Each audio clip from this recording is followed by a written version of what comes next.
마지막 부분은 같이 한 목소리로 읽도록 하겠습니다. 마태복음 24장 1절로 14절 우리 한 절 한 절 교독하십니다. 예수께서 성전에서 나와서 가실 때에 제자들이 성전 건물들을 가리켜 보이려고 나오니라.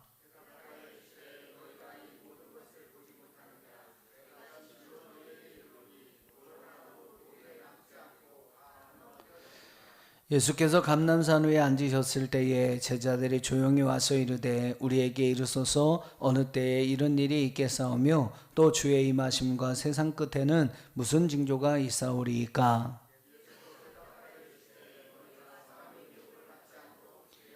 많은 사람이 내 이름으로 와서 이르되 나는 그리스도라 하여 많은 사람을 미혹하리라.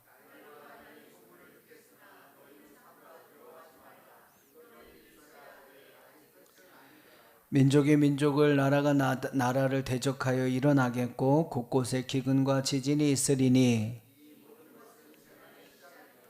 그때의 사람들이 너희를 환난에 넘겨주겠으며 너희를 죽이리니 너희가 내 이름 때문에 모든 민족에게 미움을 받으리라.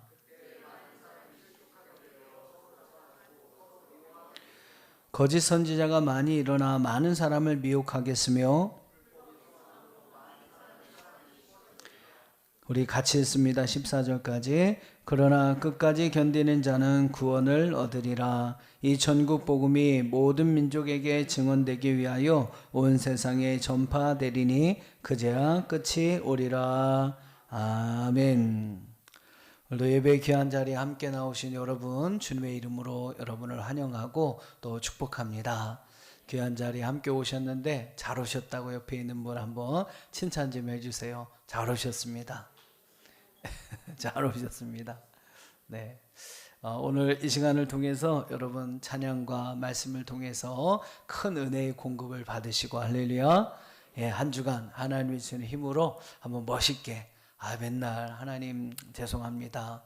예, 마음은 원이로 돼 육신이 약합니다. 그런 말만 하지 마시고 여러분 한번 한 주간 멋있게 하나님 앞에서 정말 보시기에 아름다운 모습으로의 한 주간의 삶을 살아가는 여러분이 될 수 있기를 축복합니다.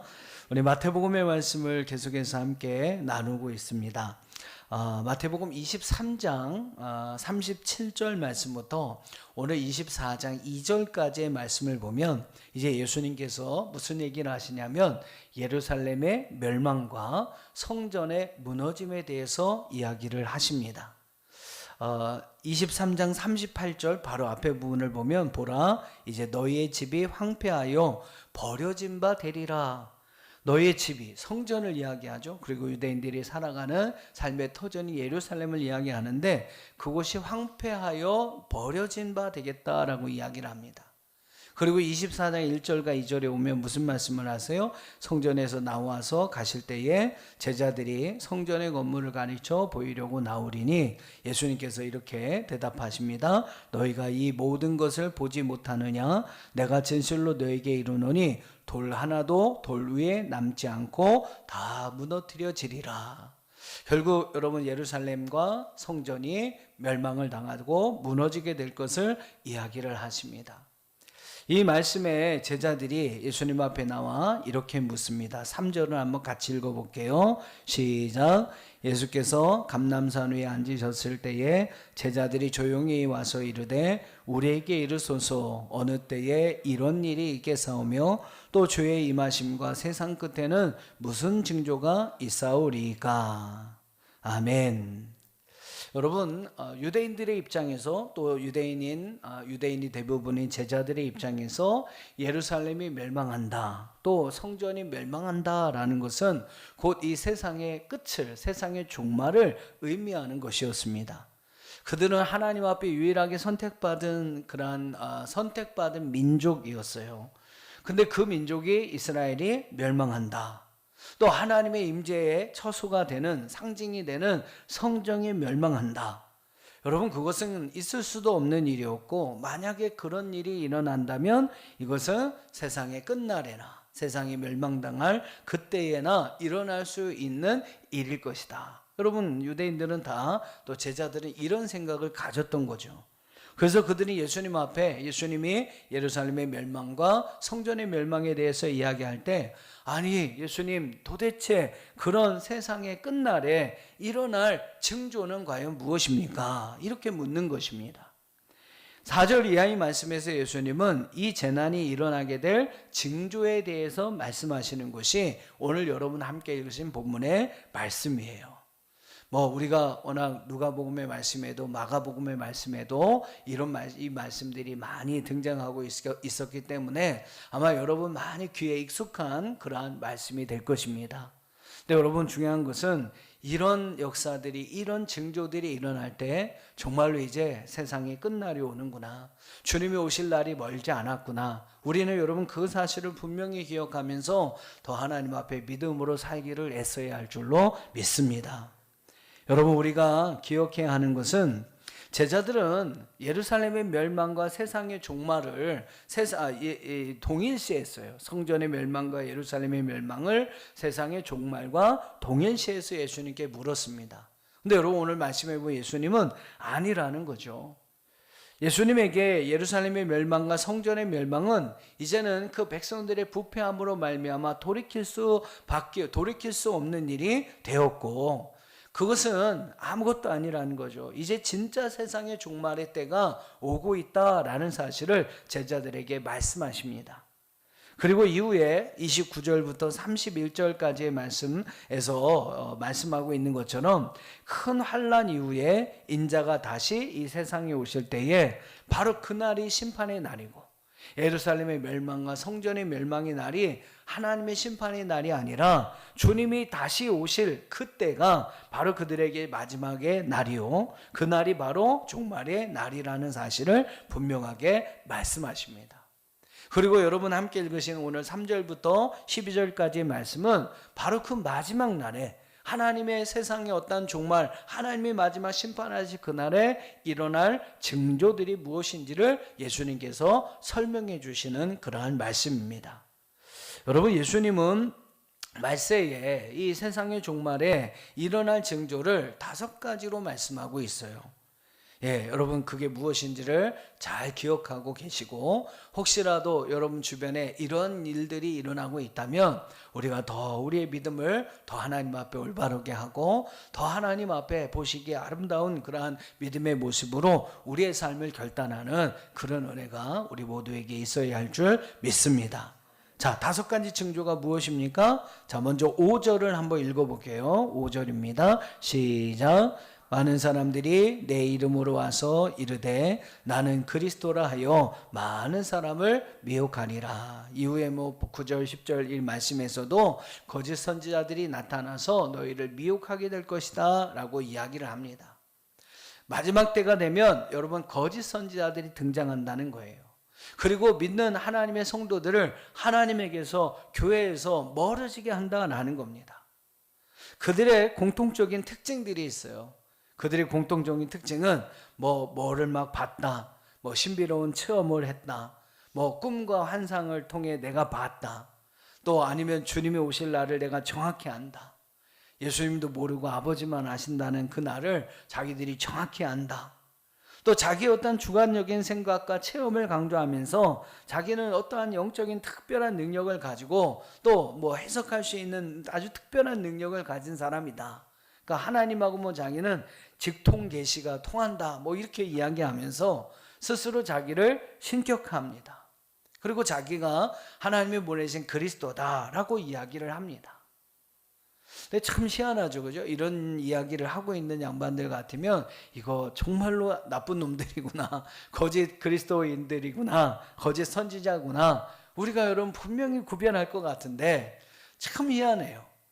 그런 모습을 보이는데도 그럼에도 불구하고 그들을 따라가는 그런 많은 사람들의 모습을 우리가 봅니다. 그만큼 여러분 우리 인간이 어리석다라는 거예요. 우리는 여러분 분명하게 그 거짓 선지자들이 어떤 모습을 갖고 있는지를 분명히 알아야 하고요. 절대로 그들에게 현혹되거나 유혹이 되어서는 안 될 것입니다. 하나님의 교회에 꼭 붙어 있고 하나님에게 꼭 붙어 있어서 그런 선지자들의 그런 잘못된 이들의 유혹에 넘어가지 않는 저와 여러분이 되어야 할 줄로 믿습니다. 또 그들이 가진 또 하나의 공통점은 자기들만 진리를 아는 거예요. 다 세상은 잘못됐다는 겁니다. 교회가 다 썩었고 목사들이 다 엉터리고 자신들만 진리에 서 있다라고 이야기를 해요. 상대방을 부정하고 비난하면서 자신을 세우려는 그러한 모습들을 보입니다. 그러니까 혹시라도 여러분 주변에 어떤 단체나 사람들에게서 이러한 모습들이 보인다면 여러분 정말 조심해야 합니다. 교회 안에서도 혹시라도 여러분이 이런 이야기를 하면서 서로의 불신을 조장하는 이가 있다면 우리는 정말 의심해서 봐야 합니다. 정말 많이 썩었을지 모릅니다. 정말 많이 썩었을지 모릅니다. 정말 인간들의 모임이기 때문에 거기에 많은 잘못된 부분들이 있을 수도 있어요.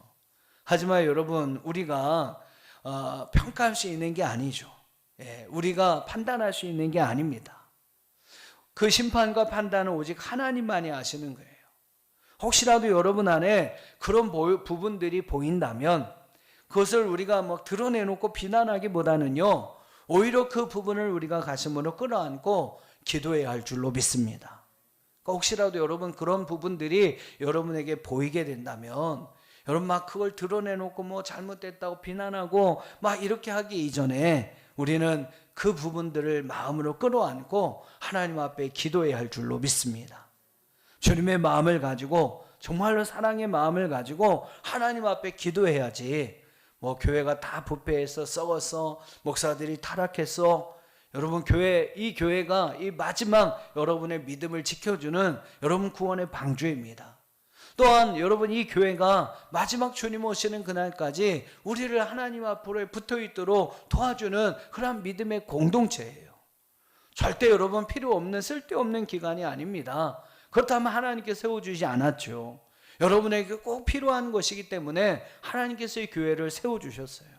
주님의 피값으로 산 교회다라고 이야기를 합니다. 그렇게 여러분 귀한 교회를 그렇게 그냥 막 평가해서는 안 된다는 거예요. 절대로 그러지 마시고 정말로 그러한 마음과 믿음을 가지고 하나님 앞에 기도할 수 있는 저와 여러분들이 되시기를. 혹시라도 여러분 또 이러한 거짓 이단들, 거짓 선지자들이 여러분 주변에 나타난다면 절대로 그들과 함께하지 마시고, 여러분 이단을 경계하는 가장 좋은 방법은 멀리하는 거라고 성경은 가르칩니다. 여러분이 막 맞싸워서 이야기해서 그 사람들을 교회로 이끌겠다? 꿈은 아주 그럴싸하고 계획은 멋진 계획이지만 절대로 쉽지 않은 일입니다. 그래서 여러분 성경은 이단들을 경계하고 그들을 멀리할 것을 우리에게 이야기합니다. 여러분 마지막 때에 그런 거짓 선지자들이 우리를 미혹하여 넘어뜨릴 수 있으니까 여러분 그것을 꼭 기억하면서 그들을 멀리하고 경계하는 저와 여러분들이 될 수 있기를 주님의 이름으로 축복합니다. 두 번째로 오늘 6절과 7절 상반절 말씀을 보면 어떤 일들이 일어난대요? 난리 소문이 일어나겠고, 민족이 민족을, 나라가 나라를 대적하여 일어나겠고. 여러분 세계적으로 난리와 전쟁들이 일어날 것이다 라고 이야기를 합니다. 세계 1차 세계대전이 일어나서 1000만 명 정도의 사람들이 죽었답니다. 2차 세계대전을 통해서 7,800만 명이 죽음을 당했습니다. 점점 그 수가 늘어나고 있어요. 요즘 뭐 계속 여러분 뉴스에서 중동전쟁이 진행 중에 있다고 계속 뉴스가 나오고 있지 않습니까? 뭐 4주, 5주 또 그 이상 전쟁이 지속될 것이다 라고 이야기를 하고 있어요. 그 전쟁을 통해서 제법 많은 사람들이 목숨을 잃었습니다.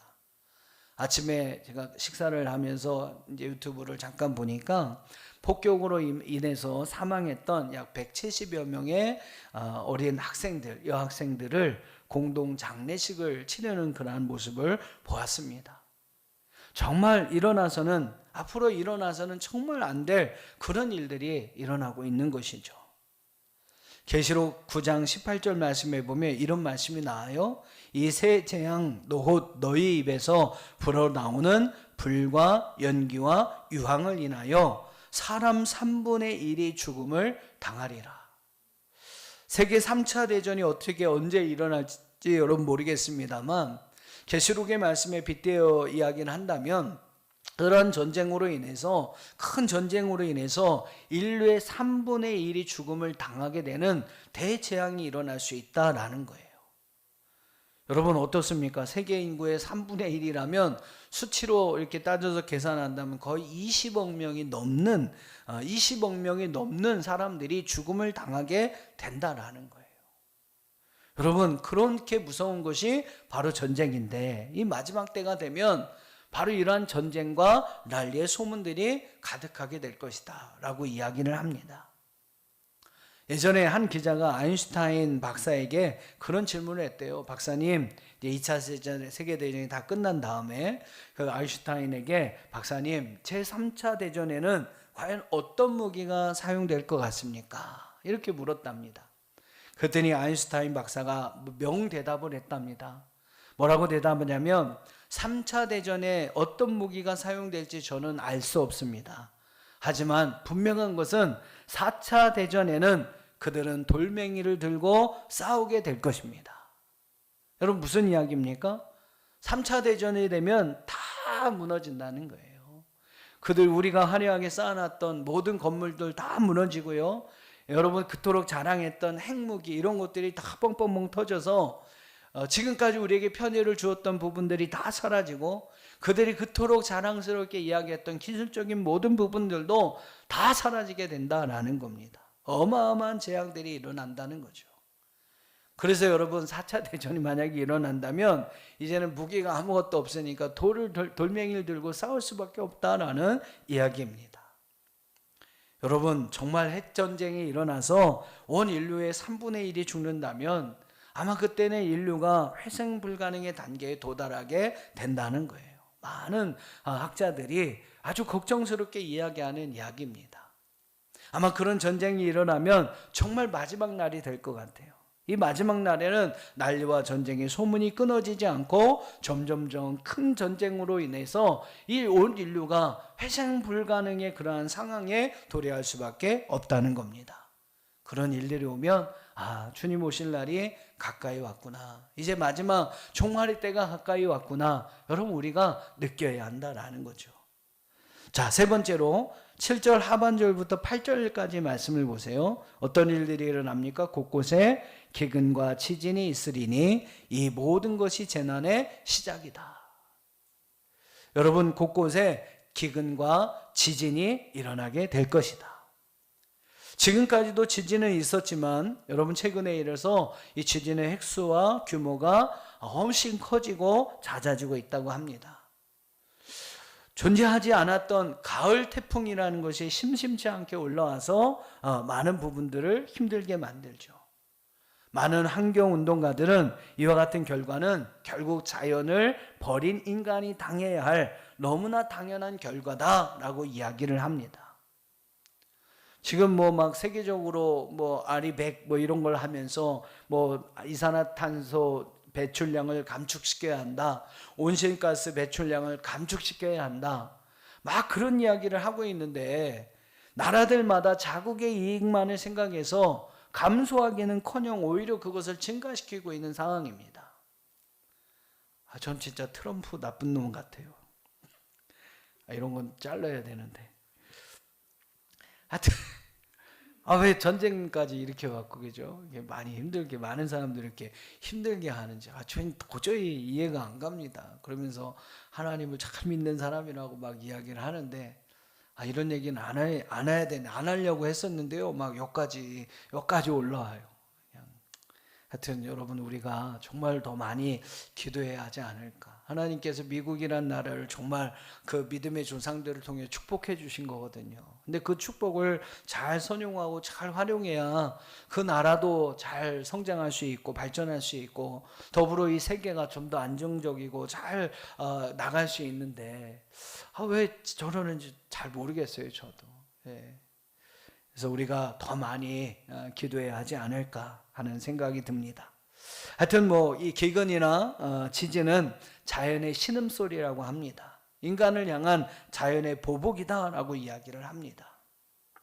마지막 때에 우리 인간에게 여러분 육적인 이런 기근들도 일어나겠지만 더 무서운 것이 무엇일까요? 바로 영적인 기근입니다. 사람들이 감사할 줄 모릅니다. 은혜를 모릅니다. 그냥 자기 힘으로만 사는 줄 알아요. 하나님의 은혜가 있었고 부모님의 은혜가 있었고 주변 사람들로부터 받은 은혜가 있어서 우리가 이렇게 살아가고 있는데 다 잊어버려요. 그 은혜가 무엇인지조차도 잃어버립니다. 잔뜩 교만해졌어요. 말씀에 대한 사모함도 사라졌습니다. 기도의 자리 텅텅 비어 있습니다. 인간이 얼마나 연약한지를 잃어버렸고 그 옛날 바벨탑을 쌓든 하나님에 대한 도전에 아주 도전하는 일에 서슴지 않고 있는 것이 오늘 우리 인간의 모습입니다. 이런 영적인 기근으로 인해서 여러분 많은 사람들이 마귀의 밥이 되고 있어요. 이런 영적인 기근이 어떻게 보면 우리 마지막 종말의 때를 그때에는 더해질 수밖에 없음을 성경은 우리에게 이야기를 합니다. 네 번째는 성도들에게 환난이 있을 것을 이야기해요. 우리 한번 9절 말씀 같이 읽어보겠습니다. 9절입니다. 시작. 그때의 사람들이 너희를 환난에 넘겨주겠으며 너희를 죽이리니 너희가 내 이름 때문에 모든 민족에게 미움을 받으리라. 마지막 때에는 여러분 믿는 성도들이, 믿는 사람들이 환난을 당한다, 시련을 당하게 된다라고 이야기를 합니다. 15절부터 28절은 좀 더 이런 내용이 더 강조돼서 우리에게 말씀되어지고 있어요. 여러분 한번 우리가 살펴보지 못했습니다만 집에 가서 15절부터 28절 마저 한번 숙제로 꼭 읽어보셨으면 좋겠습니다. 여러분 마지막 때에는 예수 이름 때문에 환난이나 미움을 받게 되는 일들이 일어납니다.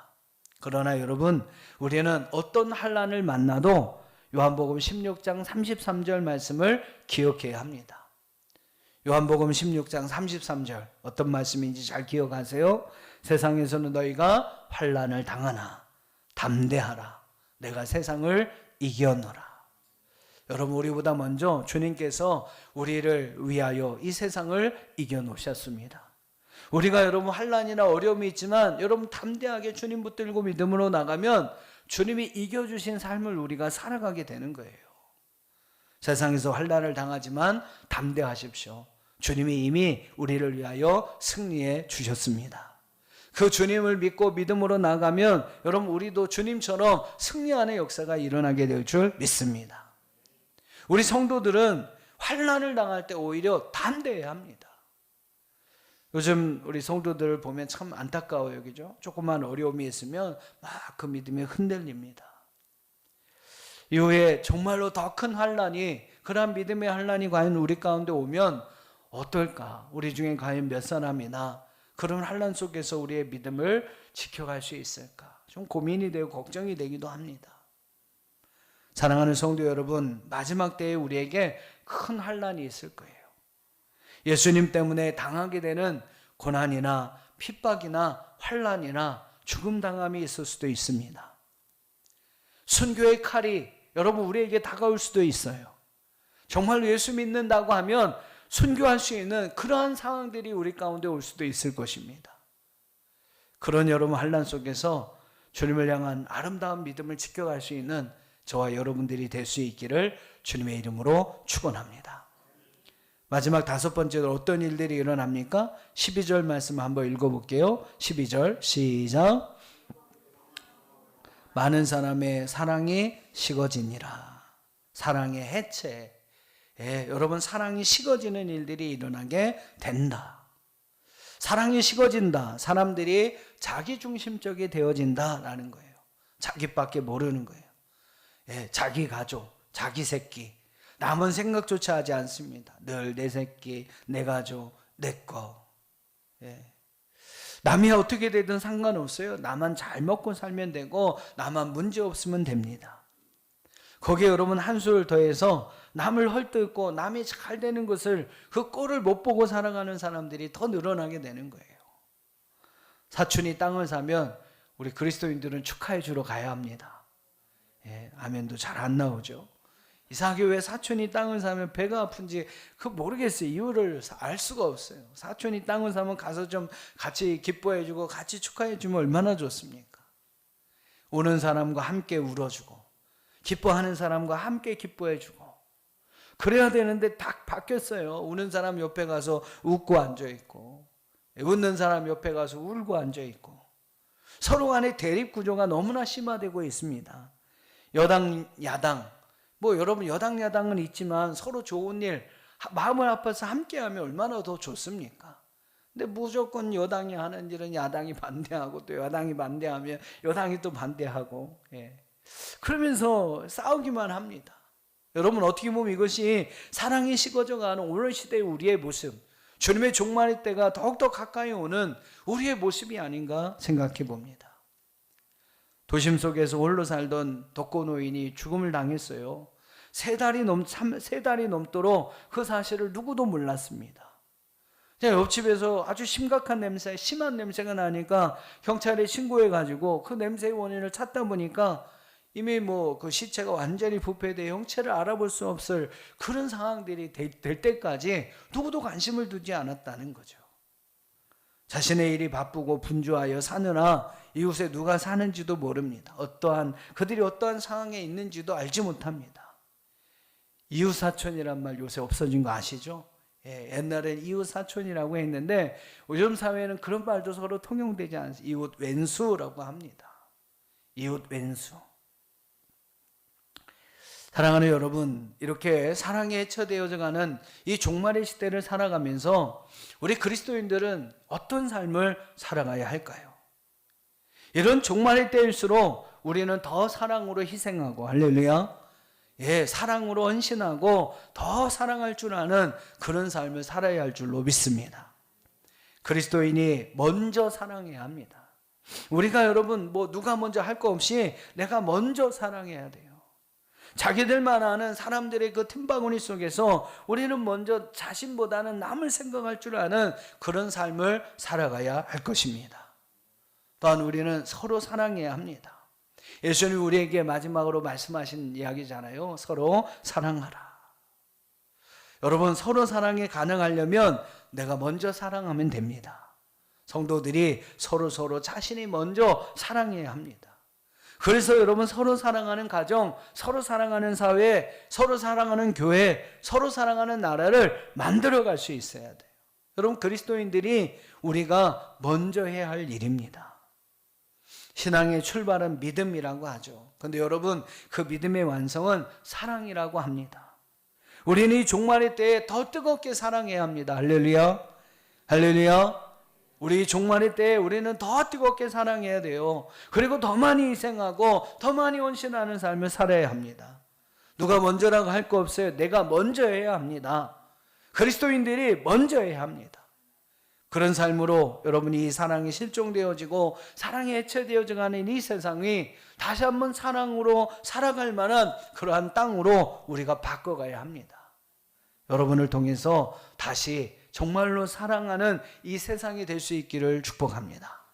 여러분 때문에 정말로 다시 사랑할 수 있는 이 사회, 이 나라, 이 민족, 이 국가가 되길 원하고 다시 사랑할 수 있는 여러분의 가정, 또 하나님의 교회, 또 우리의 삶을 살아가는 모든 사회적 환경들이 될 수 있기를 주님의 이름으로 축복합니다. 그런 아마 사회를 만들려고 하나님께서 저와 여러분을 먼저 이렇게 믿음을 갖고 살아가게 하신 것 같습니다. 말씀을 정리하고 마치겠습니다. 여러분 오늘 말씀에 정말 마지막 결론과 같은 말씀이에요. 오늘 13절 말씀입니다. 13절 같이 읽어볼까요? 시작. 여러분 짧으니까 한 번 더 읽어볼게요. 시작. 그러나 끝까지 견디는 자는 구원을 얻으리라. 아멘. 여러분 누가 마지막 종말의 때에 구원을 얻습니까? 이러한 일들, 별의별 일들이 다 일어나도 환난과 핍박이 있고 사랑이 실종되어지고 모든 사람들이 자기만 아는 또 악한 원수마귀 사단은 우리의 믿음을 빼앗으려고 거짓 선지자를 보내고 우리의 믿음을 막 뒤흔드는 이 시대에 여러분 끝까지 견디는 자가 구원을 얻는 줄로 믿습니다. 퍼펙트하게 완벽하게 신앙생활을 잘해야 구원받는다고 하지 않아요. 얼마나 감사한지 모릅니다. 아주 퍼펙트하게 하나님 말씀 1.1획도 빠짐없이 다 지켜야만 너희는 구원을 얻을 수 있다라고 성경은 말하지 않습니다. 어렵더라도 힘들더라도 때때로 여러분 쓰러지고 넘어져도 여러분 간신이라도 다시 일어나서 끝까지 붙들고 견딜 수 있는 사람이 구원을 얻는 줄로 믿습니다. 여러분 우리는 어떠한 경우라도 믿음의 자리를 포기해서는 안 됩니다. 견뎌내야 합니다. 여러분 믿음의 자리를 지켜가야 합니다. 어떤 환난이 와도 어떤 유혹이 와도 절대로 여러분 하나님을 향한 믿음은 절대로 놓지 마시기를 바랍니다. 어떠한 환난과 어떠한 유혹이 있어도 여러분 막 뒤흔드는 그러한 사단의 유혹이 있어도 여러분 절대로 하나님을 향한 믿음만은 놓지 마시길 바랍니다. 어렵다고 흔들리지 마시고요. 서운하다고 삐치지 마시고 사단이 와서 이단이 와서 막 흔들어 놓아도 절대 흔들리지 마시고 시험이 오고 환난이 오고 그래도 여러분 넘어지지 마시고 혹시라도 넘어졌더라면 다시 일어나서 여러분 다시 일어나서 하나님을 믿음으로 붙들어야 합니다. 어떠한 일이 있어도 우리의 믿음은 절대로 끝까지 포기해서는 안 됩니다. 이 믿음이 결국 우리의 영원한 삶을 지켜주기 때문이죠. 사랑하는 성도 여러분, 이 마지막 때에 정말로 어떤 일들이 우리 가운데 앞으로 더 많이 일어날지 모릅니다. 이런 상황 속에서 어떠한 일이 있어도 오늘 여러분 13절 말씀 잘 기억하세요. 끝까지 견디는 자는 구원을 얻습니다. 어떤 상황, 어떤 어려움이 있어도 끝까지 포기하지 않는 사람, 끝까지 믿음을 놓지 않는 사람이 하나님의 주신 구원의 은혜를 얻게 되는 것입니다. 이런 구원의 은혜를 얻을 수 있는 저와 여러분들이 꼭 될 수 있기를 주님의 이름으로 축복합니다. 할렐루야. 한번 옆에 있는 분에게 이야기해 주세요. 우리 한번 끝까지 잘 견뎌봅시다. 예, 우리 절대로 믿음만은 포기하지 맙시다. 한 번 더 합시다. 절대로 믿음만은 우리 포기하지 맙시다. 예. 여러분 꼭 그렇게 해서 마지막 하나님이 주시는 구원의 은혜를 경험하는 저와 여러분 될 수 있기를 축복합니다. 이 시간 우리 십자가의 길, 순교자의 삶, 이 찬양을 우리가 함께 부르고 같이 기도했으면 좋겠어요. 여러분 앞으로 우리 믿음의 길, 신앙의 길이 그리 쉽지만은 않을 것 같습니다. 오늘 성경의 말씀을 통해서 하나님께서 그런 말씀들을 우리에게 주세요. 결코 쉽지 않은 길입니다. 하지만 여러분 우리가 눈물을 흘리면서라도 가야 할 길이고요. 십자가를 짊어지고 순교를 각오하면서라도 가야 할 길이 바로 우리가 앞으로 가야 할 믿음의 길입니다. 오늘 이 찬양의 가사처럼 여러분 그 길 정말로 주님과 함께 걸어갈 수 있는, 주님과 함께 믿음으로 걸어갈 수 있는 저와 여러분이 되기를 정말로 다짐하는 믿음과 마음으로 우리 이 찬양 함께 부르고 함께 기도했으면 좋겠습니다. 함께 찬양하고 기도합시다.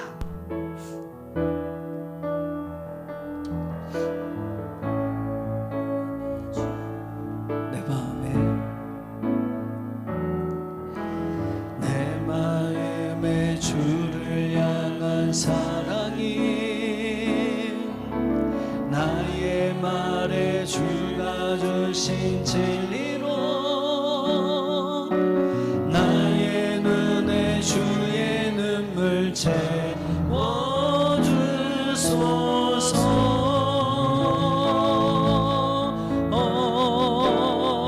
채워주소서. 내 입술에 찬양의 향기가 두 손에는 주를 닮은 섬김이 나의 삶의 주의 흔적 남게 하소서. 우리 함께 고백합시다. 하나님의 사랑이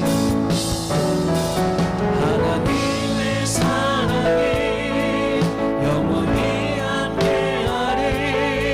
십자가의 길을 걷는 자에게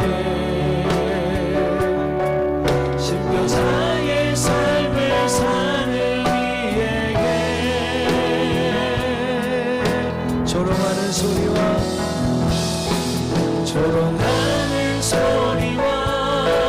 세상 그 속에도 주의 순결한 신부가 되리라. 내 생명 주님께 우리 다시 한번 찬양하고 우리 주신 말씀 기억하며 함께 기도하겠습니다. 내 마음에 주를 향한 사랑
세상 유혹 속에도 주의 순결한 신분 아래이라.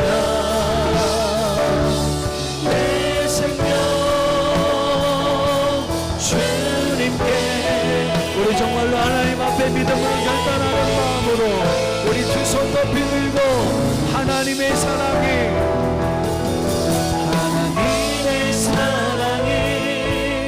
영원히 함께하리. 십자가의 길을 걷는 자에게 순교자의 삶을 사는 이에게.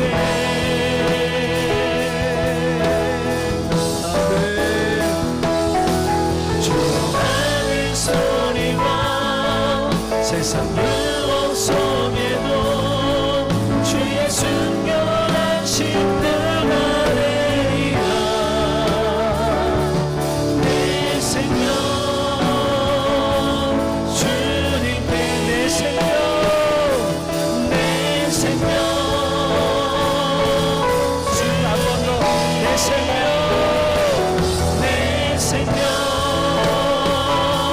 주님께.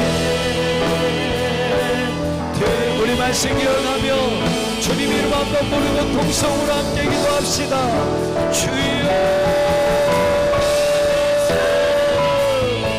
하나님 아버지